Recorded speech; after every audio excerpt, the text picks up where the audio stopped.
बिस्मिल्लाहिर्रहमानिर्रहीम। अस्सलाम वालेकुम नाजरीन, मैं हूँ बैरिस्टर एहतशाम अमीरुद्दीन। प्रोग्राम में खुशामदीद। नाजरीन, हमने देखा है कि जितने भी तरक्की याफ्ता ममालिक हैं उनमें इंसाफ की जो इस्तिलाह है उसका ताल्लुक सिर्फ अदालत या कचहरी से नहीं है, बल्कि ज़िंदगी के जितने भी शोबे हैं उनमें इंसाफ को यकीनी बनाया जाता है। इसीलिए चाहे वो सियासत हो, चाहे मईशत हो, चाहे मौशरत हो, तालीम हो, सेहत हो, हर जगह पर आपको इंसाफ नज़र आता है एक तरक्की याफ्ता मुआशरे में। लेकिन बदकिस्मती से हमारे मुल्क का हाल यह है कि यहाँ पर तालीम, सेहत, सियासत, मईशत में इंसाफ तो एक तरफ, अगर किसी को अदालत में भी इंसाफ मिल जाए तो वो शुक्र का कलमा पड़ता है। इसी को बदलने के लिए हम ये काविश कर रहे हैं मुझे इंसाफ चाहिए के प्लेटफॉर्म से।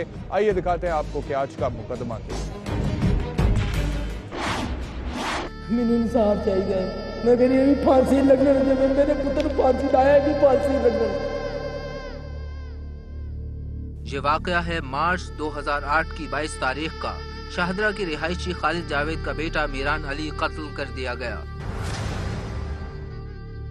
12 साल मीरान अली का मुकदमा थाना शाहदरा लाहौर में ताज़िरात पाकिस्तान की दफा 302 के तहत दर्ज कराया गया।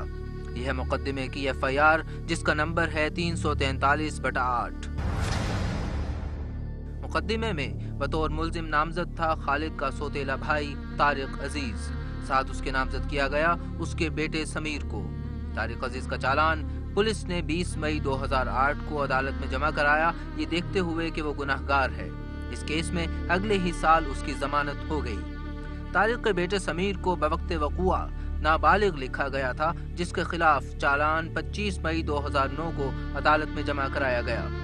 पिछले 5 साल से ये मुकदमा सिविल कोर्ट में जेर समाअत है, बावजूद इसके कि हाई कोर्ट ने इस मुकदमे का फैसला 2013 में कर देने का हुक्म सुनाया था। 6 साल हो गए मैनू इंसाफ मिलदा, और तू कहंदी ने इस तरह होगी अगो मेरे तू सांग लांदियां ने ते घर विच ते मैनू भी तो समझदा सी सारे को दुश्मन ते नहीं लगे। ए सारे विच माई दे किराएदार है, वो डाडे नहीं विच अगवाई देंदे, डाडे नहीं गां हुंदे। मीरान अली की मां के नसीब में अब सिर्फ याद है अपने बेटे की और आंसू जो वो उसके लिए बहाती रहती है। जरा नींद नहीं आती, मैं के बेटी वो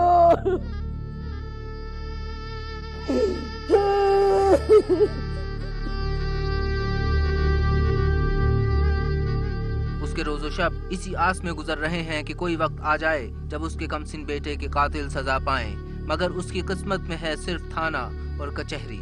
ना और कोई रास्ता दिखता है, ना कहीं से इंसाफ मिलता है।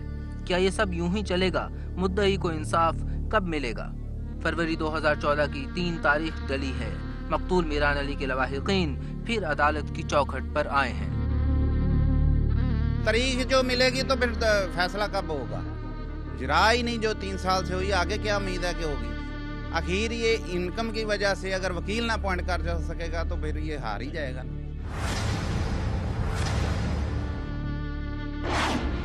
नाज़रीन, इस वक्त मैं अदालत के अहाते में मौजूद हूँ और मेरे साथ हैं खालिद जावेद साहब, जिनका बच्चा मर्डर हुआ है और उसके मुकदमे की पैरवी के लिए वो यहाँ पर आए हैं आज। आइए इनसे बात करते हैं इस केस के हवाले से। अस्सलाम वालेकुम खालिद साहब। वालेकुम सलाम। मुझे ज़रा मुख्तसरन बता दें कि क्या हालात हैं मुकदमे के, क्या वाक़या हुआ, बच्चा कैसे कत्ल हुआ? बच्चा ऐसा कत्ल होया कि असी घरे ही इकट्ठे नाश्ता कर रहे हैं सारे। तारक जीरो का बेटा समैर अली आया, उन्हें बेटे ने आवाज़ दी थी, बेटे के नाल मेरा बेटा चला गया। थोड़ी देर बाद चीको पुकार दी, शोर की आवाज़ आई, मैनू बचाओ मैनू बचाओ। ये कितने बजे की वाक़या? तकरीबन सुबह 7 बजे का। सुबह 7 बजे। 7 बजे तार मैं अब शाहद आसफ शोर की तरफ सुन के दौड़े हैं, उत्ते कोठे ते गए दूसरी मंजिल के उत्ते। जो ही जाके मौका देखा, तारक जीर मेरे बेटे मेहरान अली के गले च नैलन की रस्सी का फंदा पा के गले दबाया है। समैर अली दूसरा उस रस्सी का सिरा पानी वाले एनी पैप के नाल बन चुका सी, बार-बार देख रहा सी।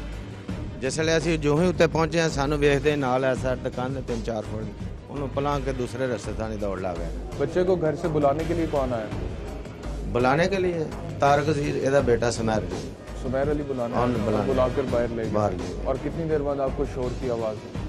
ਐਵੇਂ 2 ਮਿੰਟ 3 ਮਿੰਟ ਬਾਅਦ ਦੀ ਗੱਲ ਹੋਣੀ घर ਜ਼ਿਆਦਾ से कितने फासले पर ये वकूआ? ਥੋੜਾ ਹੀ ਫਾਸਲਾ 1 ਮਿੰਟ ਉੱਤੇ ਪਹੁੰਚਣ ਦਾ ਲੱਗਦਾ ਤਕਰੀਬਨ 1 मिनट लगता है हाँ। जहाँ पर ये वकूआ? 1-2 ਮਿੰਟ ਦਾ क्यों करेंगे तारिक अजीज और उसका बेटा सुमैर तारिक, क्यों करेंगे आपके बेटे को कत्ल? ਬਸ ਉਹ ਕਿਸੇ ਕਿਸਮ ਦਾ ਕੋਈ ਮਸਲਾ ਐਸਾ ਸਾਡੀ ਉਹਨਾਂ ਨਾਲ ਕੋਈ ਚਪਕਲਸ ਚੱਲਦੀ ਕੋਈ वैसे ਨਹੀਂ तो ਸੀ। आपकी रिश्तेदारी है ना, भाई आपके है। सौतेले भाई हैं। ਸਦੇਲੇ ਭਾਈ ਹਾਂ ਸਦੇਲੇ ਹੋਣ ਦੇ ਬਾਵਜੂਦ ਤੇ ਅਸੀਂ ਕਿ ਜਗ੍ਹਾ ਦੇ ਪ੍ਰਾਪਰਟੀ ਦਾ ਤਨਾਜ਼ਾ ਚੱਲ ਰਿਹਾ ਸੀ ਵਾਲਦਾ ਦੇ ਨਾਲ कितनी प्रॉपर्टी का तनाज़ा? ਤਕਰੀਬਨ 4 ਕਨਾਲ ਸਮਝ ठीक है, उसकी कीमत कितनी होगी? कीमत होने के लिहाज ना तो बहुत ज़्यादा तकरीबन 20 करोड़ का होगा। अच्छा, 20 करोड़ का मामला। इसी लालच में आके उसने बच्चा मारे थ्रेड करने की खातर प्रेशराइज हो जाएगा, मैं मजदूर बंदा माड़ा बंदा हाँ, ये भज नस जाएगा, असी इन्हों की जगह से भी कब्जा क्या कर काम लांगे, करते इन्हों कट देंगे वेल्डिंग का काम करना। और वो क्या काम करते हैं तारिक अजीज? वो ना सारी जिंदगी वेले ही गुजारी, कोई काम नहीं। तो प्रॉपर्टी का मामला भी अदालत में ज़ेर इल्तवा है? हाँ जी, केस चल रहा है दोनों पासे। वालदा ने ਇਹ ਕੇਸ ਜਿਹੜਾ ਸੀ ਆਪਣੀ ਜਾਤੀ 'ਚ ਮਤਲਬ ਕੀਤਾ ਇਹਨਾਂ ਦੇ ਖਿਲਾਫ, ਇਹਨਾਂ ਨੇ ਫਰਾਡ ਕੀਤਾ 27 ਮਰਲੇ ਜਗ੍ਹਾ ਦਾ। ਵਾਲਦਾ ਬਿਮਾਰ ਹੋਈ ਸੀ, ਉਹਨਾਂ ਨੂੰ ਫਾਲਜ ਹੋਇਆ, ਪੂਰੀ ਸਾਈਡ ਬੰਦ ਸੀ, ਇਹਨਾਂ ਅੰਗੂਠੇ ਗਾਠੇ ਲਵਾ ਕੇ ਇਹਨਾਂ ਦੇ ਰਜਿਸਟਰੀ ਇੰਤਕਾਲ ਕਰਵਾ ਲਿਆ, ਜਿਹਦੇ ਵਿੱਚ ਸਾਨੂੰ ਕਿਸੇ ਨੂੰ ਵੀ ਪਤਾ ਕੋਈ ਨਹੀਂ। ਵਾਲਦਾ ਨੂੰ 12 ਸਾਲ ਬਾਅਦ ਕੋਈ ਸਿਹਤ ਹੋਈ, ਬੋਲਣ ਲੱਗ ਪਿਆ ਮਾੜਾ ਚੰਗਾ, ਤੁਰਨ ਫਿਰਨ ਲੱਗ ਪਿਆ। ਉਹਨਾਂ ਨੇ ਕੋਈ ਖਬਰ ਲੈਣ ਲਈ ਆਇਆ, ਉਹਨੇ ਇਹ ਗੱਲ ਦੱਸੀ ਵੀ ਬੱਚਿਆਂ ਕੋਲ ਪਤਾ ਲੱਗਾ ਵੀ ਅਸਾਂ ਮਾਈ ਦੇ ਹੱਥ ਵੱਢ ਲੈਣੇ, ਤਾਰਕ ਅਜ਼ੀਜ਼ ਨੇ, ਤਾਜਦੀਨ ਨੇ। ਉਹ ਉਹਨਾਂ ਨੇ ਫਿਰ ਇਸ ਗੱਲ 'ਤੇ ਗੌਰ ਕੀਤੀ, ਪਟਵਾਰਾਂ ਨੇ ਪਤਾ ਕੀਤਾ ਜਾ ਕੇ, ਤੇ ਵਾਕਈ ਰਜਿਸਟਰੀ ਇੰਤਕਾਲ ਮਿਲੀ ਭਗਤ ਦੇ ਨਾਲ ਇਹਨਾਂ ये ਨੇ जो ਆਪਣੇ ਨਾਲ सिविल ਕਰਵਾ कोर्ट में ਲਿਆ। जो सिविल कोर्ट में प्रॉपर्टी के हवाले से मुकदमा ज़ेर इल्तवा है, ये कितनी देर पहले से है? ਇਹ ਤਕਰੀਬਨ 8-9 ਮਹੀਨੇ ਇਹ ਕਤਲ ਦੇ ਕੇਸ ਤੋਂ ਪਹਿਲੇ ਦਾ ਸੀ। उससे तकरीबन 8-9 महीने पहले।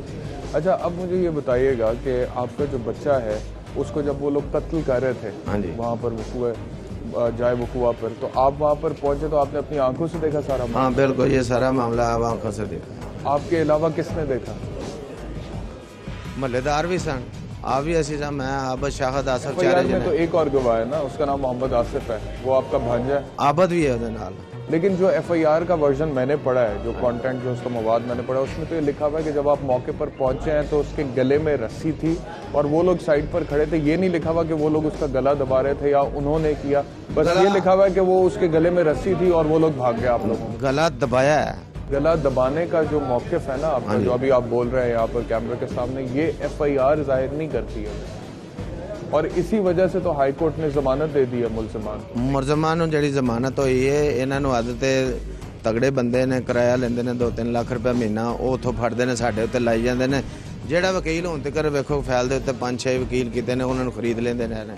ਜ਼ਮਾਨਤ ਇਸ ਬਾਤ ਤੇ ਹੋਈ ਹੈ ਕਿ ਸਾਡਾ ਵਕੀਲ ਇਹਨਾਂ ਨੇ ਖਰੀਦਿਆ, जिस दिन जमानत लगी है साडा वकील उत्ते पहुंचे। जो हाई कोर्ट का ऑर्डर है ना, आसिफ सईद खोसा साहब हाँ जज जी, थे उसके, बिल्कुल। और उन्होंने वो ऑर्डर लिखा और वो बड़ा स्पीकिंग ऑर्डर है, उसके अंदर उन्होंने बड़ी तफसील से सारी की सारी बात लिखी और उन्होंने कहा कि FIR का जो मौक़िफ़ है उससे ये ज़ाहिर होता है कि मौके पर मुद्दई या गवाहान में से कोई मौजूद नहीं था जिन्होंने ये वाक़या देखा हो।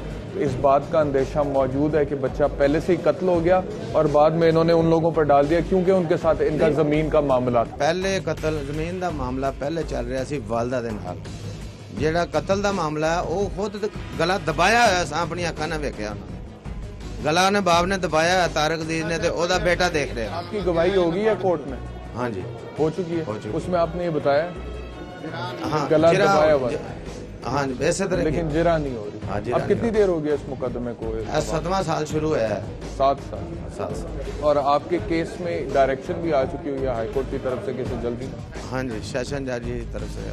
नाज़रीन, एक बात मैं आपको बताऊं कि केस के जो मेरिट्स हैं वो तो अपनी जगह पर मौजूद है और उसके हवाले से अदालत फैसला करेगी। मैंने जैसे कि कहा कि हाई कोर्ट का जो ज़मानत का ऑर्डर है उसके अंदर उन्होंने मेरिट्स को किसी हद तक टच किया है और उन्होंने मुलजमान को ज़मानत दिया इस बुनियाद पे कि FIR में क्लियर कट ये नहीं लिखा हुआ कि बच्चे का गला दबाते हुए मुद्दई ने या फिर गवाहान ने मौके पर देखा है मुलजमान को फेल करते हुए, काम करते हुए। लेकिन उसके बावजूद मैं इतना ज़रूर कहूँगा कि इस केस में हाई कोर्ट की एक डायरेक्शन है कि इसे जल्दी निपटाया जाए, लेकिन उसके बावजूद अभी तक इसका फैसला नहीं हो सका है और बाकायदा एक डेट दी गई थी, तारीख दी गई थी कि इससे पहले इस केस को निपटाएं। ये मैं सही कह रहा हूँ जी? और उस डेट की जो डेट तक जो उन्होंने कहा था कि इसको निपटाएं, उसमें नहीं हो सका। वो वकीलों का मिली भगत करता रहा, वकील आपस में मिल के लेंदे रहे ने, डेट जदों आए डेट, कोई फैसला नहीं हो रहा। और जब भी तारीख डलती है वो मुलजिम पार्टी की तरफ से डलती है। हाँ जी, ਕਿਸੇ ਵੇਲੇ ਸਾਡੇ ਵੱਲੋਂ ਵੀ ਟਲ ਜਾਂਦੀ ਹੈ। ਇੱਕ ਮਿਸਾਲ ਹੈ, ਵਕੀਲ ਮਿਲੀ ਭਗਤ ਨਾ ਹੋਇਆ, ਸਾਨੂੰ ਪਤਾ ਲੱਗ ਗਿਆ ਵਕੀਲ ਬਦਲਣਾ ਪੈ ਗਿਆ, ਫਿਰ ਬਦਲਣ ਦਾ ਟਾਈਮ ਸਾਡੀ ਵਜ੍ਹਾ ਤੋਂ ਵੀ ਡਿਲੇ ਹੋਇਆ, ਉਹਨਾਂ ਦੀ ਵਜ੍ਹਾ ਤੋਂ बहुत ज़्यादा होया। आपने कितनी दफ़ा वकील बदला है? 5-6 वकील तकरीबन बदले गए ना। ये जो कॉम्प्लिकेशंस है ना जी, कि ये कहते हैं कि हमारे ऊपर झूठी FIR'ें करवा दी हैं और हमारे ख़िलाफ़ जो है उन्होंने बहुत सारे इक़दाम उठाए हैं, एक दफ़ा हमारी लड़ाई भी हुई है, ये तो जारी रहेंगी क्योंकि जब 302 का मुकदमा एक अदालत में पेंडिंग होता है तो पार्टीज़ के दरमियान बहुत सख्त किस्म की मुखालफत की फ़ज़ा बनी होती है, एक एनिमोसिटी होती है और फिर हर तरह के हरबे भी इस्तेमाल किए जाते हैं। इस फ़ज़ा को ख़त्म करने के लिए जल्द अज जल्द अदालत की ये जिम्मेदारी बनती है कि वो फ़ैसला सुना दे। और दाल करने वाली मेरा भी कोई पैसे भी दिए इंसाफ से अल्लाह देता है, बंदा नहीं देता।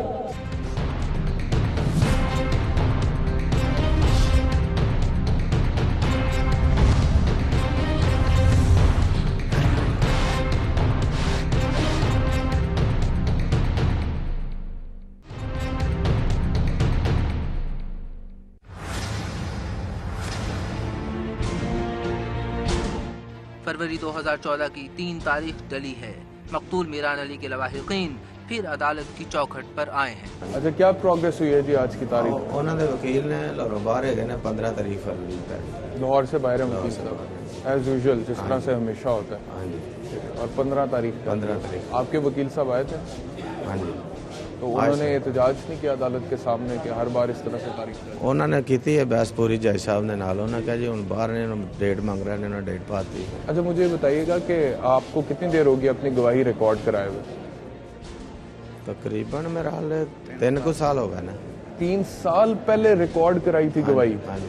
और अभी तक आप पे जिरा नहीं हो सकी? नहीं हो सकी। आपने भी अपनी गवाही रिकॉर्ड करा दी? हमारी इकट्ठी गवाही हुई थी, 3 साल तकरीबन हो चुके हैं। जिरा जो है मेरी महीना पहले ख़त्म हुई है, इनकी अभी रहती है और पार्शनली जिरा करते रहे हैं। थोड़ी सी की, फिर 3 माह गैप, तारीखें लेते रहे, फिर थोड़ी सी की, फिर 3 माह गैप, फिर तारीखें लेते हैं। इस तरह जो है ना अदालत का भी और हमारा भी टाइम ज़ाया करते हैं और परेशान करते हैं। यह अदालतों में इंसाफ कहाँ है? ये मजदूर आदमी अगर 500 कमाने वाला किसी वकील को 302 की वकील अपॉइंट करने के लिए 1 लाख रुपया फीस कहाँ से देगा? अपने बच्चे पाले या फीस दे वकील को, ये इसके लिए प्रॉब्लम है। अगर कोई वकील कर लेता है तो मुखालिफ मुल्ज़म पार्टी जो है उसे पैसे देकर खरीद लेती है। वो भी एहतजाज नहीं करता कि भाई ये तारीख क्यों पड़ रही है। आज भी रूटीन के मुताबिक तारीख पड़ गई है। क्या है कि वकील है नहीं जी, कोई ना कोई बहाना, कोई ना कोई उधर लगाकर मुखालिफ वकील मुल्ज़मान का जो है वो तारीख ले जाता है। अब आपको उम्मीद है कि आपके मुकदमे का फैसला अनकरीब हो जाएगा? हाँ उम्मीद है, जज साहब पूरी कोशिश ना लै रहे हैं टेस्ट इन्हों को। दूसरे जज साहब सुस्ती रहे हैं, आप वकील मिल जाते रहे हैं, तरीका ही ले ही गए हैं। इन जज साहब को भी 1.5 साल हो चुका है मुकदमे को डील करते हुए, लेकिन उम्मीद कोई नहीं, मुझे उम्मीद नहीं है इनसे। भाई साहब तो कह रहे हैं कि उन्हें उम्मीद है। कोई उम्मीद नहीं सर, तारीख जो मिलेगी तो फिर फैसला कब होगा? जिरा ही नहीं जो 3 साल से हुई, आगे क्या उम्मीद है कि होगी? आखिर ये इनकम की वजह से अगर वकील ना अपॉइंट कर सकेगा तो फिर ये हार ही जाएगा ना। एक बच्चा कत्ल हो गया, दूसरा इसका सरमाया ज़ाया हो गया, तीसरा वक्त ज़ाया हो गया। किस काम आई है सारी कार्रवाई? बच्चा को बाहर से आकर कत्ल कर गया है। नाज़रीन, आपने देखा कि हमने मुद्दई पार्टी से बात की है। उन्होंने हमें बताया कि केस जो है पिछले 6-7 साल से ज़ेर अल्तवा है और हम अपनी गवाहियाँ जो हैं वो कलमबंद करवा चुके हैं अदालत में, लेकिन उसके बावजूद जिरा नहीं हो सकी है और हमें अभी तक इंसाफ नहीं मिला। लेकिन इस केस का एक और एंगल भी है और वो ये है कि जो मुल्ज़िम पार्टी है उसके हवाले से हमने अहले मोहल्ला से ये सुना है कि वो कहते हैं कि जो मुद्दई हैं उनके जो भाई हैं आबिद, उन्होंने मुल्ज़िम पार्टी के 11 लाख रुपए देने थे और क्योंकि वो 11 लाख रुपए देने के लिए उनके पास नहीं थे और उसी दौरान इस बच्चे के का ये वाक़या हो गया डेथ का, इसी वजह से इन्होंने ये झूठा मुकदमा उन लोगों पर डाल दिया। बहरहाल मुल्ज़िम पार्टी का क्या मौक़िफ़ है ये जानने के लिए हम कोशिश करेंगे कि उनके वकील से बात करें, उनसे भी बात करें। अभी तक तो वो हमसे बात करने के लिए तैयार नहीं है, लेकिन मैं कोशिश करूँगा कि उन लोगों का मौक़िफ़ लेकर भी आप तक पहुँचाएँगे। इन्होंने बड़ा धोखा मैंने बड़ा ही धोखा किया। मैं तो सुलाड़ वास्ते जीवनी है तो मेरा कोई नहीं हाल ही। जिस मां के आंदर कटे जा वो मां को जीवना। मैं कहने अल्लाह सोने तो आप लै जा, तो साल बाद तो मेरा पुत्र ना जाना। जी अस्सलाम वालेकुम जी। हकीम हामिद साहब बात कर रहे हैं, एडवोकेट हकीम हामिद। जी जी हकीम हामिद साहब, मैं बैरिस्टर एहतशाम बोल रहा हूँ, प्रोग्राम मुझे इंसाफ चाहिए से समा न्यूज़ से। मैं प्रोग्राम कर रहा हूँ जी इस बच्चे के कत्ल के केस पर, जो कि 12 साल का था और जिसका गला दबाकर रस्सी के ज़रिए उसे कत्ल कर दिया गया, और उसके वालिद साहब जो हैं पिछले 6 साल से सेशंस कोर्ट में मुकदमा लड़ रहे हैं। आप मुल्ज़िमान की तरफ से वकील हैं जी? नहीं जी, मैं उनकी तरफ से वकील नहीं, इस केस से मेरा कोई तलब नहीं। मैं इनका जो सिविल केस है वो डील कर रहा हूँ, मुद्दा लिया नंबर 2 की तरफ। आप इनका सिविल केस डील कर रहे हैं, आप क्रिमिनल केस में वकील नहीं हैं? नहीं। और क्रिमिनल केस में कौन वकील हैं जी? वो जो कि सुनने में यही है कि राना शकील साहब हैं, वो इसको डील कर रहे हैं। जी अस्सलाम वालेकुम, तारिक अजीज साहब बात कर रहे हैं? हाँ जी। तारिक अजीज साहब, मुझे बताइएगा कि 302 का जो मुकदमा आपके खिलाफ चल रहा है बच्चे के कत्ल का, उसमें आपका क्या मौक़िफ़ है? हमारा क्या मौक़िफ़ है? सारे दिन नजायज झूठा पर्चा कराया है इन्होंने। क्या ये दुरुस्त नहीं है कि प्रॉपर्टी का मामला है आपका और बच्चे के वालिद के दरमियान, और इस वजह से आपने उस बच्चे का कत्ल किया? ये इल्ज़ाम है आप पर। आपने नहीं किया? आपने नहीं किया? नहीं, हमने नहीं किया है। फंसा के साढ़े को प्रॉपर्टी लेना चाहते हैं। अच्छा, आप कह रहे हैं कि इस कत्ल में फंसा के आपसे प्रॉपर्टी लेना चाहते हैं? हाँ। अच्छा, मुझे ये बताइएगा कि अगर आप सच्चे हैं और आपने कत्ल नहीं किया और आपकी ज़मानत भी तो होगी है कोर्ट की तरफ से, और बज़ाहिर आपका केस मुनासिब होगा तो आपकी ज़मानत हुई है ना, तो आप केस को कंक्लूड होने में ताख़ीरी हरबे क्यों इस्तेमाल कर रहे हैं? वो कभी ये नहीं आते, कभी वो नहीं आते, कभी ये नहीं आते, कभी जज नहीं आते, कभी छुट्टी आ जाती, कभी वो कुछ हो जाता है। अच्छा, मुझे ये बताइएगा कि आपका जो प्रॉपर्टी के हवाले से केस चल रहा है सिविल कोर्ट में, उसमें जो आपके वकील हैं उनका क्या नाम है? उनका नाम है हामिद। उनका नाम है हामिद। हाँ जी। और जो 302 के मुकदमे में वकील है उनका क्या नाम है? राना शकील। अच्छा, मुझे ये बताएं कि इस केस के हवाले से आप कहते हैं कि झूठा मुकदमा आपके ऊपर डाल दिया, क्या ये बात दुरुस्त है? हमें अहले मोहल्ला से पता चली है, कुछ लोगों ने हमें ये कहा है कि आपके पैसे देने थे आबिद ने, जो कि मुतवफ़ी का चचा है, और इस वजह से आपके ऊपर ये केस डाल दिया। मेरे को ना 11 लाख रुपया लिया धारा। अच्छा, तो वो पैसे देन तो कातर हो गए, इन्होंने मैंने इस केस च फसा दिता। नाल ही आखन लग पे जी तुसी हुण पैसे भी छड्ड दिओ, प्लाट सानू दे दिओ, ਅਸੀਂ ਤੁਹਾਨੂੰ ਛੱਡ ਦਿੰਨੇ ਆ कतल। इन लोगों का ये कहना है कि जब आपकी वालदा बीमार थी तो आपने जालसाजी से और धोखेबाजी से उनके और वो 1 साल पहले उनकी वफात हुई है, उससे पहले वो आपके खिलाफ खुद मुकदमा लड़ती रही हैं। वो खुद मुकदमा लड़ती थी तो सारा कुछ इन्होंने कराया ना अपने कोलों। इन्होंने करोड़ रुपया खादा है मां कोलों। अच्छा, ये बच्चे की फिर वफात कैसे हुई है? बच्चा कैसे जा पाक हुआ? अगर आपने नहीं बच्चा इन्होंने मैंने फसान वास्ते इन्होंने आप मारवाया, बच्चा आप मारया। खुद कोई अपना बच्चा प्रॉपर्टी के लिए कैसे मरवाएगा? प्यो को तो पता ही नहीं है, जिदा प्यो है ना उन्होंने नहीं पता, पता ही नहीं चलिया प्यो नु।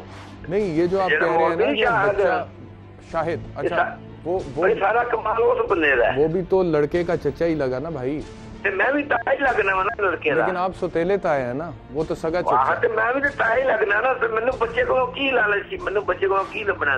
अच्छा, मुझे ये बताएं तारिक अजीज साहब कि वो लोग ये कहते हैं कि प्रॉपर्टी जो है वो आपकी वालदा आपसे वापस लेना चाहती थी क्योंकि आपने जालसाजी से ली, और जब वो ये कर रही थी तो आपने उन पर तशद्दुद भी किया था। दुरुस्त है बात? नहीं, सब कोई झूठे ड्रामा ने बनाया। इन्होंने करोड़ रुपया मां को हासिल करने वास्ते सारा प्लान तैयार किया। करोड़ रुपया मां को खा लिया इन्होंने। आपका बेटा भी नामजद था और वो भी जेल काट कर आया और आप भी अंदर रहे, और उसके बाद आप दोनों की जमानत हुई है। तो उस मासूम को फिर किसने कत्ल किया अगर आप लोग जिम्मेदार नहीं हैं? उस मासूम को मौलवी को सारा पता है, मौलवी ने कत्ल करवाया है। अगर मौलवी ने कत्ल करवाया तो आपने फिर कोई FIR या कोई इस्तिगासा मौलवी के खिलाफ करना था, क्यों नहीं किया? ऐसी मौलवी के खिलाफ कितना करते, मैं ही करना, मैं अंदर चला गया तो कौन करता मगरों। आप उस वक्त कहाँ थे जब ये वाकया हुआ? उस वक्त मैं उस कचहरी था, उस दिन मेरी तरीक है थी, उस दिन प्रॉपर्टी से केस दी तारीख थी जब ये वाकया हुआ। आप कचहरी में थे और आपका बेटा आपके साथ था या नहीं? नहीं, मेरा बेटा अपने काम पे सी उस टाइम। वो क्या काम करता है? वो स्पेयर पार्ट की दुकान से काम करता सी, नाल ही लग गई। ਮੈਨੂੰ ਇਨਸਾਫ ਚਾਹੀਦਾ ਹੈ। ਮੈਂ ਕਹਿੰਦੀ ਹਾਂ ਵੀ ਫਾਂਸੀ ਲੱਗਣ, ਜਿਵੇਂ ਮੇਰੇ ਪੁੱਤਰ ਨੂੰ ਫਾਂਸੀ ਲਾਇਆ ਵੀ ਫਾਂਸੀ ਲੱਗਣ। जी अस्सलाम वालेकुम राना साहब। हाँ जी राना साहब मुझे बताइएगा कि आप तारिक अजीज साहब के वकील हैं 302 के मुकदमे में जो 12 साल बच्चे के कत्ल का है। हाँ। अच्छा मुझे ये बताइएगा कि इस केस में आपकी तरफ से इतनी डिले क्यों है? आप हर तारीख पर ये क्यों कह देते हैं कि आज मैं हाई कोर्ट में मसरूफ हूँ, आज सुप्रीम कोर्ट में मसरूफ हूँ, आज मेरी कोई और मसरूफियत है। 3 साल हो गए उन्होंने अपनी गवाही कलम बंद करवाई है, लेकिन आपने अभी तक उस पर जिरा क्यों नहीं की है? आप कौन है? मैं बैरिस्टर एहतशाम बोल रहा हूँ जी। बैरिस्टर एहतशाम बोल रहा हूँ समा न्यूज से। अच्छा, नहीं तो आपको मेरा नंबर किसने दिया? आपके क्लाइंट से हमने आपका नंबर लिया। आप काइंडली अगर मेरे सवाल का जवाब दे दें, क्योंकि अदालत में तो बहुत तवालत हो चुकी है आपकी एप्लीकेशंस की वजह से जो तारीख के लिए आप देते रहे हैं, तो यहाँ पर आपने इसका मतलब है आपने केस देखा है? जी बिल्कुल देखा, फाइल पढ़ी है, कागजात मेरे सामने है। हाँ, ये डिले हमारी तरफ से नहीं उनकी तरफ से है। मैं आपको पढ़ के सुना दूं, ऑर्डर शीट मेरे सामने पड़ी हुई है आपके। मेरी मेरे बात तो पास दर्जनों के हिसाब से अनगिनत ऑर्डर्स ऐसे हैं ट्रायल कोर्ट के, मैं आपको पढ़ के सुना सकता हूं अभी, जिसमें उन्होंने कहा है जी एक्यूज्ड के जो काउंसिल हैं आज वो हाई कोर्ट में मसरूफ हैं, आज वो सुप्रीम कोर्ट में केस होते हैं ना हमारे, सुप्रीम कोर्ट में भी होते हैं, दिल्ली हाई कोर्ट में होता है। ट्रायल कोर्ट ने ये लिखना शुरू कर दिया है कि as usual the learned counsel for the accused is busy in the high court, as usual, यानी कि इतना बेबस हो गया। उनका भी देखिए ना, उनके भी तो वकील 10 बदले उन्होंने वकील, उन्होंने कुछ वकील बदले हैं, लेकिन जो तारीखें उनकी वजह से डली हैं उससे बहुत ज्यादा तारीखें आपकी वजह से डली हैं। चलें तो क्या करें, अब हम अदालत का निजाम है, हम बिजी होते हैं हाई कोर्ट में, सुप्रीम कोर्ट में, तो क्या कर सकते हैं? अदालत का ये निजाम तो नहीं है, ट्रायल तो जल्दी कंक्लूड होना चाहिए, एक्सपीडिशियसली। चलें आप आए ना, हमारी मदद करें, आके जज साहब से कहें और काम ना करें, तो मेरा केस करें। यही मदद कर रहा हूँ ना जी, मैं तो प्रोग्राम कर रहा हूँ, इस इशू को हाईलाइट कर रहा हूँ। आप मुझे बता दें कि आप क्यों डिले करते हैं, क्यों डिलेइंग टैक्टिक्स इस्तेमाल होते हैं? कोई नहीं कर रहे, हम हाई कोर्ट में बिजी होते हैं, क्योंकि हाई कोर्ट में हमारे केस लगे होते हैं, वहाँ से फारिग नहीं हो पाते, तो क्या करें हम? नहीं, हाई कोर्ट में अगर आप बिजी भी होते हैं, मैं भी पेशे से एक वकील हूँ खुद भी, मुझे भी पता है कि अगर आप हाई कोर्ट में बिजी हो तो लो कोर्ट में आप पैगाम भिजवा देते हैं कि मैं इतने बजे फारिग होकर आ जाऊंगा, तो क्यों नहीं फिर आप उस टाइम पर जाते? आज भी यही हुआ है कि आज भी सारा दिन हम 3 बजे फारिग हुए हाई कोर्ट से, तो क्या करेंगे सेशन को? आप रोजाना जजों से कहें ना कि हाई कोर्ट के केसेस को जल्दी फैसला करें। अच्छा, ये अब हाई कोर्ट के जजेस का लेके बैठ जाते हैं, हाई कोर्ट के केसेस लेके बैठ जाते हैं, सुबह वो बीडीवी पे चले जाते हैं, 3 बजे आते हैं, हम क्या कर सकते हैं? बहुत ये सीरियस किस्म की सिचुएशन है, लेकिन मैं आपको एक मशवरा दे देता हूँ कि आप किसी के वकील हैं, मैं आपका वकील बन जाता हूँ, और मशवरा भी आपको मुफ्त दे देता हूँ, और वो ये है कि इसका एक आसान हल ये है कि आप ना इस मर्डर ट्रायल की तारीख हर हफ्ते को रखा कीजिए, सैटरडे को, क्योंकि सैटरडे को हाई कोर्ट बंद होता है और लोअर कोर्ट खुला होता है। हफ्ते को एक केस नहीं है, 100 केस है हमारे पास। अच्छा, माशाल्लाह आपके पास 100 मेरे साथ मुलाकात करें फिर। तो क्या ये प्रोफेशनल एथिक्स के फिर खिलाफ नहीं है कि आप सैकड़ों के हिसाब से केसेस तो ले लें, सैकड़ों के हिसाब से केसेस ले लें? नाज़रीन, आपने देखा कि राना साहब जो हैं मुलजिम के वकील हैं, उन्होंने बीच में ही फ़ोन काट दिया, और मेरा ख्याल है कि अदालत से तो उन्हें तारीख मिल जाती है, इसलिए वो बड़े अच्छे तरीके से वहाँ से जाते हैं, लेकिन यहाँ से उन्हें शायद तारीख नहीं मिल रही थी या छुटकारा नहीं मिल रहा था जो वो हासिल करना चाह रहे थे, इस वजह से वो फ़ोन लाइन कट करके चले गए। मेरे घरे पुत्र ने जायदाद लावे से मैंने दसो, फिर मेरे पुत्र ने मार के ला लीजिए, मैं कहते मेरे को कार नहीं लेते, मेरे पुत्र को कुछ ना कहेंगे, और मेरे को कार भी नहीं लगा, मेरा पुत्र लिया दो, मेरा पुत्र लिया दो।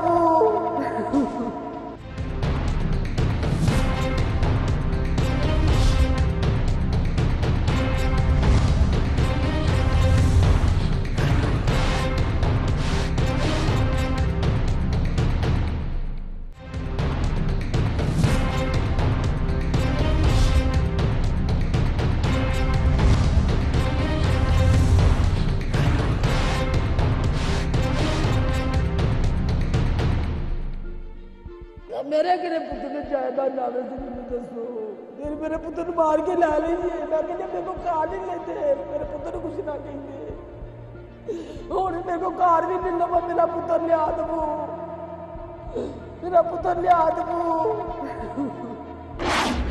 मैं स्टूडियो में मौजूद हूं और आज के केस पर बात करने के लिए हमने दावत दी है डॉक्टर खालिद रांझा को, जो कि मुमताज़ माहिर कानून है। डॉक्टर साहब, अस्सलाम वालेकुम and welcome to the show. Doctor साहब, क्रिमिनल केस है आज जो हम कवर कर रहे हैं, मुझे इंसाफ चाहिए में एक साहब हैं जिनके 12 साल बेटे का मर्डर हुआ और वो कहते हैं कि 6 साल हो चुके मुझे अदालतों में धक्के खाते हुए और 3 साल हो गए उन्हें अपनी गवाही कलम बंद करवाए हुए, लेकिन अभी तक उस पर जिरा ही नहीं हुई है। फैसला आना तो दूर की बात, जिरा नहीं हुई है। क्या कहेंगे? गुजारिश ये कि जहाँ तक कानून का तल्लुक है उसमें कोई खामी नहीं, खामी तो उसके अमल दरामद में है। एक जो सेशन जज है उसका फर्ज है कि वो ट्रायल डिटे करे और महीने में 4 सेशन केस वो मुकम्मल करे, और ये हदायत है हाई कोर्ट की, high court rules and order के तहत, और उसकी जो वायलेशन है दैट इज इनडिसिप्लिन, मिसकॉन्डक्ट। अगर इसके ऊपर कोई कार्रवाई करे तो जैसे बंद सारे के सारे जो है वक्त पे कार्रवाई करें। लेकिन ये जो केस है ना जी, इसके अंदर तो एक स्पेसिफिक डायरेक्शन गई थी कि 2013 नवंबर में आपने इस मुकदमे को खत्म करना है, इसको कंक्लूड करना है, और वो डेट भी एक्सीड हो चुकी है। और आपने अभी खुद ही कहा कि जब इस तरह से ट्रायल कोर्ट एडहर नहीं करता है किसी भी ऐसी डायरेक्शन को, तो ये फिर मिसकॉन्डक्ट हो जाता है। तो व्हाट वुड इसे मिसकॉन्डक्ट हमें तसव्वुर करके इस पे एक आध बंदे के खिलाफ कार्रवाई करें, बिल्कुल ठीक हो जाएगा। यानी कि आज तक किसी के खिलाफ कार्रवाई नहीं हुई है।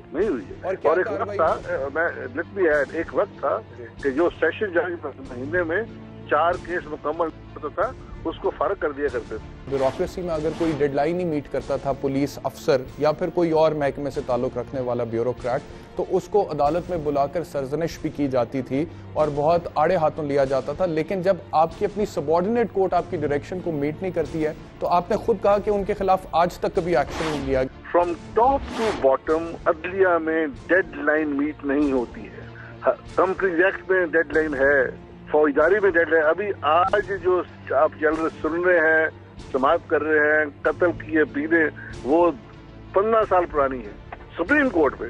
मिसाल के तौर पर अगर ये बात तय है कि किसी एक पार्टी की तरफ से मुकदमे में ताखीर की जा रही है, तो अदालत के पास क्या तरीक़ाकार है कि वो फौरी एक्सपीडिशियसली ट्रायल को कंक्लूड करे?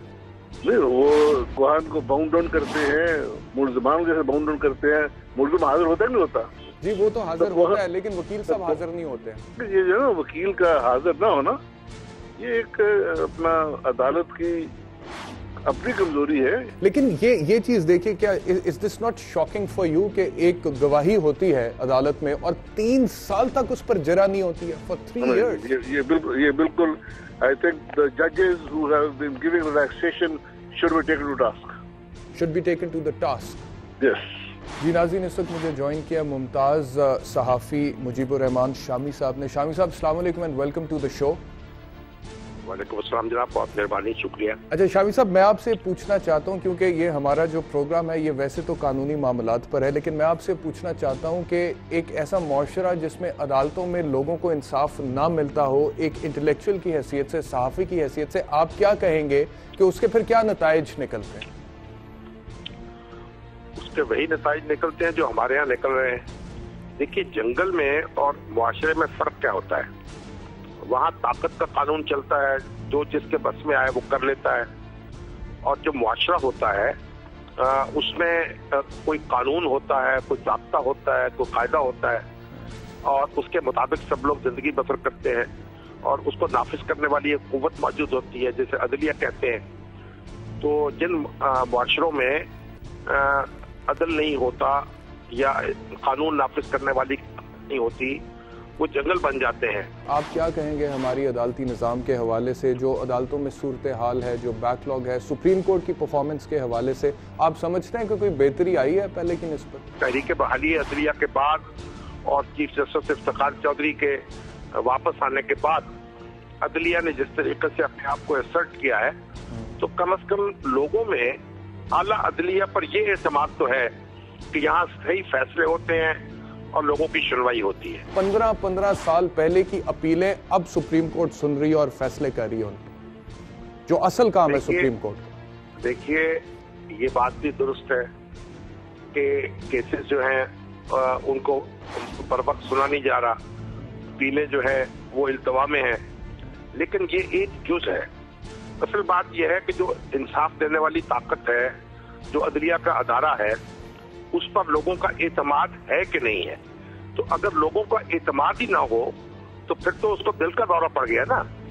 तो कम से कम ये एतमाद तो बहाल हुआ है, अब लोग उम्मीद की नजरों से उस अदारे की तरफ देखते हैं। और ये एतमाद जो है आप समझते हैं कि सबऑर्डिनेट कोर्ट्स तक भी गया है, मातहत अदालतों पर भी लोगों का एतमाद है? सबऑर्डिनेट कोर्ट्स जो है उनकी कारकर्दगी मिसाली नहीं है और उसकी बहुत सी वजूहात है। एक तो यह है कि सुप्रीम कोर्ट ने उस तरफ वो तवज्जो नहीं दी जो तवज्जो दी जानी चाहिए थी।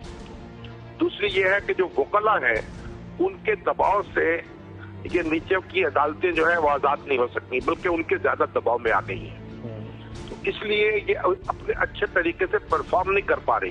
बल्कि मैं समझता हूँ कि इनके रास्ते में रुकावटें खड़ी हैं और इनके रास्ते में सबसे बड़ी रुकावट जो है वो खुद वकला की तरफ से डाली जा रही है। सही।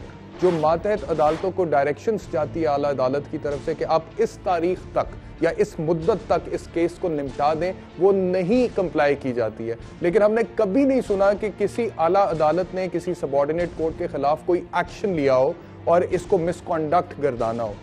आप समझते हैं कि ये एक्शन होना चाहिए? देखिए, बात यह है कि आप खुद बैरिस्टर हैं, अगर इंतजामिया सुप्रीम कोर्ट की डेडलाइन को नहीं मीट करती तो इसका मतलब यह है कि वो हुक्म अदूली की मुर्तकिब होती है। उसको एक वादे हुक्म के को तस्लीम करना होता है या उसका इनकार करना होता है। तो जब वो तस्लीम नहीं कर रही होती तो दरअसल इनकार कर रही होती। लेकिन जहां तक अदलिया का ताल्लुक है वहां ये मामला नहीं होता। बाज़ औक़ात मुकदमा निपट नहीं पाते क्योंकि वकला ताबुन नहीं करते, गवाह पेश नहीं होते, प्रोसिक्यूशन जो है वो ताबुन नहीं करती। लेकिन इस सब के बावजूद मैं समझता हूँ कि जो डेडलाइंस हैं वो मीट होनी चाहिए और ये काम तो सिविल सोसाइटी का और अदलिया का और इंतजामिया का है कि वो ताखीर जो है मुकदमात की उनके असबाब को दूर करें। जो लोग बेजा किस्म की दरखास्तें दायर करते हैं और गलत किस्म के मुकदमात जो है उनको इनिशिएट करते हैं, उन पर कॉस्ट डलनी चाहिए, उन पर हर्जाना होना चाहिए। मेरे खिलाफ एक आदमी दरखास्त देता है और मुझे वकील करना पड़ता है, मुझे और वो बिल्कुल बेसरोपा दरखास्त होती है और अदालत उस पर कार्रवाई शुरू कर देती है और कोई उसको रोक टोक नहीं है, कोई इसको कॉस्ट नहीं डालता उस पर, जबकि कानून में ये गुंजाइश मौजूद है। जी ठीक है, मैं यही पॉइंट शामी साहब डॉक्टर खालिद रांझा साहब से भी कंफर्म कर लेता हूं, उनसे पूछता हूं। डॉक्टर साहब, आपने सुना शामी साहब कह रहे हैं कि अगर एडमिनिस्ट्रेटिव साइड पे अदालत की कोई बात नहीं मानी जाती है, कोई ब्यूरोक्रेट नहीं मानता है तो उसके खिलाफ फिर तौहीन अदालत का केस बनता है। लेकिन एक हायर कोर्ट जो है वो मातहत अदालत के खिलाफ तौहीन अदालत का एक्शन नहीं ले सकती है। आप लीगल एक्सपर्ट के तौर पर क्या कहेंगे? मैं तौहीन अदालत की बात नहीं कर रहा, वो रहता बात है जब high court rules and orders हैं उसकी compliance is part of service of a जज ऑफ लोअर कोर्ट। उसकी वायलेशन के लिए मिसकॉन्डक्ट होना चाहिए और ऐसी रिपोर्टेड साइटेशंस हैं जहां हाई कोर्ट ने होल्ड किया है कि non compliance with deadline is misconduct. यानी कि वो कंटेम्प्ट ऑफ कोर्ट का लॉ नहीं है लेकिन अलग से कानून मौजूद है जिसके सर्विस लॉ में। और जहां तक कंटेम्प्ट की बात करते हैं, अब तो सुप्रीम कोर्ट खुद होल्ड किया है कि जो हाई सुप्रीम कोर्ट जज है उसके खिलाफ भी सुप्रीम कोर्ट कंटेम्प्ट की कार्रवाई कर सकता है। और ये किन हालात में हो सकते हैं? सुप्रीम कोर्ट अपने ही जज के खिलाफ कैसे कंटेम्प्ट ऑफ कोर्ट? जब भी किसी हुक्म अदूली होगी तो वो कंटेम्प्ट के ज़िम्मे आएगा और एक सुप्रीम कोर्ट जज दूसरे को कंटेम्प्ट का ऑर्डर दे सकता है। बहुत शुक्रिया डॉक्टर खालिद रांझा साहब। मुजीबुर रहमान शामी साहब, आपका भी बहुत शुक्रिया। नाजरीन, दोनों मेहमानों की गुफ्तगू आपने सुनी, यानी कि हमें ये मालूम हुआ कि तरीके तो बहुत सारे हैं। अगर अदालत किसी डायरेक्शन को नहीं मानती है जो कि हायर जुडिशरी की तरफ से आती है कि इस मुकदमे को इस मुद्दत में आप निपटाएं, तो उस अदालत के खिलाफ एक्शन तो लिया जा सकता है, चाहे वो कंटेम्प्ट ऑफ कोर्ट के जुमरे में हो या फिर वो एडमिनिस्ट्रेटिव साइड पर मिसकॉन्डक्ट का एक्शन हो। अब जब तक ये नहीं होगा तब तक इसी तरह बैकलॉग तो रहेगा, तो इस पर भी आला अदालतों को डेफिनेटली सोचना चाहिए। मेरे घरे पुत्र ने जायदाद लाने से मैंने दसो, मेरे पुत्र मार के ला लेंगे, मैं कहते मेरे को कार नहीं लेते, मेरे पुत्र कुछ ना कहेंगे और मेरे को कार भी नहीं लगा, मेरा पुत्र लिया दो, मेरा पुत्र लिया दो। नाज़रीन, प्रोग्राम के आखिर में सिर्फ इतना कहूंगा कि जब भी कोई मुकदमा अदालत में पेंडिंग होता है तो दोनों पार्टीज में से एक की हर बार ये कोशिश होती है कि मुकदमे को ताखीर का शिकार किया जाए। ऐसे में अदालत की जिम्मेदारी है कि अदालत स्ट्रिक्ट एक्शन ले और फौरी तौर पर मुकदमे को निपटाने की कोशिश करे। इस मुकदमे में हमने देखा है कि अदालत ने बहुत नरमी से काम लिया। जब भी मुल्जिमान के वकील ने तारीख मांगी, चाहे कोई भी हिला बहाना लगाया, अदालत ने फौरी तौर पर तारीख दे दी। और दूसरी बात यह है कि अदालत को जब डायरेक्शन मिल जाती है आला अदालत की तरफ से, यानी कि हाई कोर्ट की तरफ से, कि आप एक खास मुद्दत में मुकदमे को निपटा दें, तो फिर उस डायरेक्शन को ट्रायल कोर्ट को फॉलो करना चाहिए, क्योंकि अगर ऐसा नहीं होता है तो यकीनन फिर केसेस का बैकलॉग जमा होता रहेगा। लोग कहते रहेंगे कि हम अदालतों में आते हैं, हमें तारीख मिलती है, हमें इंसाफ नहीं मिलता, और हमें इंसाफ चाहिए। अगले प्रोग्राम तक के लिए बैरिस्टर एहतशाम अमीरुद्दीन को इजाजत दीजिए। अल्लाह हाफिज। अगर आपका मुकदमा भी तवालत का शिकार है और अदालती निज़ाम से जुड़ी आपकी उम्मीदें कम होती जा रही हैं, तो हमारे टेलीफोन, फेसबुक और ईमेल पर हमसे रब्ता करें। हमारा टेलीफोन नंबर है 0423584393। हमारा ईमेल एड्रेस mic@sama.tv या फेसबुक पर हमें ज्वाइन करें facebook.com/इंसाफ चाहिए।